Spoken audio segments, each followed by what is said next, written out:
All right, Jeffrey Lytle, thanks for coming in to Has-Been today and letting the folks at home and on the internet know about your campaign. If you could just go over what you feel your accomplishments have been and why you're running for Humboldt County Supervisor. What would you like to achieve most of all? Accomplishments. Born in Trinidad and living most of my life here on the North Coast, I found at a young age I wanted to make a difference.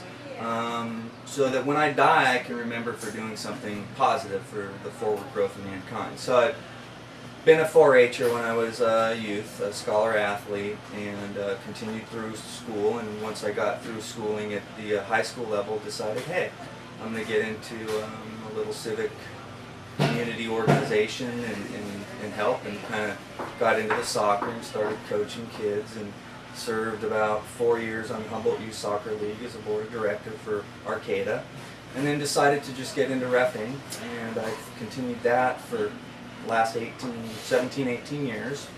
And so I pretty much put in about 28 years of combined community service with the youth, as well as keeping up to date with politics. I went through the mid-'80s with the general plan update process then, and kind of got interested in the politics, and kind of just have kept at it. And recently, in the last few years, I ran 4 years ago for Supervisor, and since then I've served on a couple committees up in McKinleyville, Alternative Energy and the Government Services Committee, and kind of got a little bit of an idea of the people, how to work with them at the local community services district level.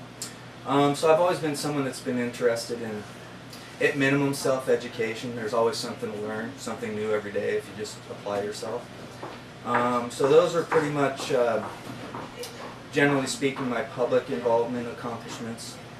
On the private side, I'm a builder. Been a builder since the third quarter of 1989, and have been involved on some extensive projects, either for myself or for other builders. Mostly infill projects. That seems to be one of the big issues. I have built homes out in the rural area, but most of my work seems to be in what would be the urban area that would be considered infill. And I've done projects on the plaza, on the south side of the plaza, about half that block. There's a building owner that owns a pretty good sized building there that takes up half that block. Done a couple projects there already, and done some projects for some other people, custom homes and so forth, and some service contracting work, fix-its here, fix-its there, and that's kind of where I'm at right now with work, is trying to stick with the smaller stuff. What would you say your vision is for economic development in Humboldt County? Well, first off, I would like to set the record straight with the voters. Doesn't matter if you're in the 4th district or if you're in the 5th district. Supervisors do not create jobs. They merely help shift them. In fact, a lot of the jobs that supervisors take credit for, they're really not giving credit to the staff or some of the other people in outside organizations that help shift those funds over to the local jurisdiction so that it can be spent. If the funding wasn't going to be allocated and appropriated in this area, it's going to be allocated and appropriated in another area. So if the feds or the state officials have essentially appropriated monies for certain projects, and all a local jurisdiction has to do is have somebody fill out the application to see if they can acquire the funding, and to see if they even are applicable to it. In other words, that they apply to the standards. That's where that public money is going to come to help create projects. But it's not really creating jobs per se. It's really about shifting the money, because it's not the local supervisors that are creating the laws or the appropriations bills, if you will, for the funding networks and substructure to it.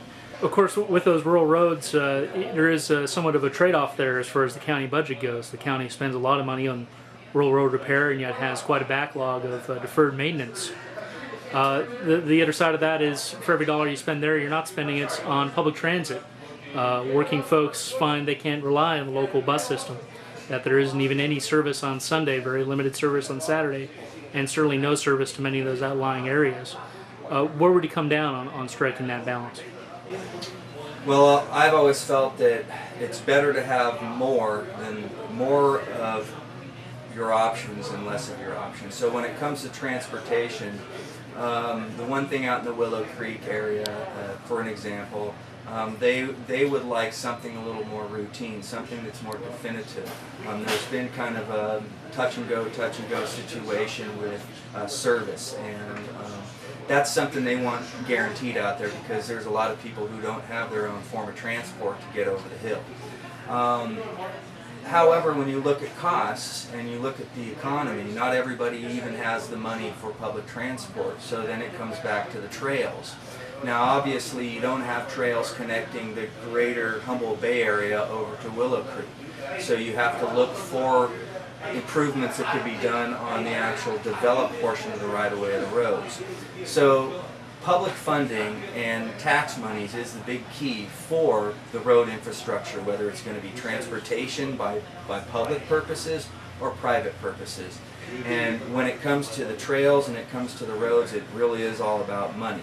But if the money is going to be put to a certain place for people to spend, and that again being the feds and the state level bureaucrats, then it makes all sense for local officials to understand that and to instruct staff to efficiently take a look at what there is out on the table,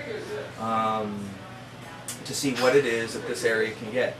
The backlog in the roads pushing almost $90 million or something like that. Last I read was 86 something. We're not going to make that up, not even in 10 years. It's going to take a lot of appropriations money, and I don't know where we're going to get that. The county has quite an expansive department dedicated theoretically to trying to help the poor homeless folks back on their feet. They do help operate the MAC, Multiple Assistance Center, and so forth. Do you think the county does a good job administering those social services? Do you think it creates any kind of culture of dependency, or do you think actually the homeless folks find it a hard time accessing those services? So what would you do differently as far as administering that huge part of the county's budget? Well, the first thing is I would want to get really acquainted with the department and really try to speak with a few people in the community who have quite a bit of knowledge on the department. My first instinct to say, based on what I've experienced thus far, is what are the priorities of social services and all the accumulating, subordinating departments below. It's funded by state funding. It's pretty much 100% funding. And I'm not all one that believes that just pumping drugs into people is going to cure the problem.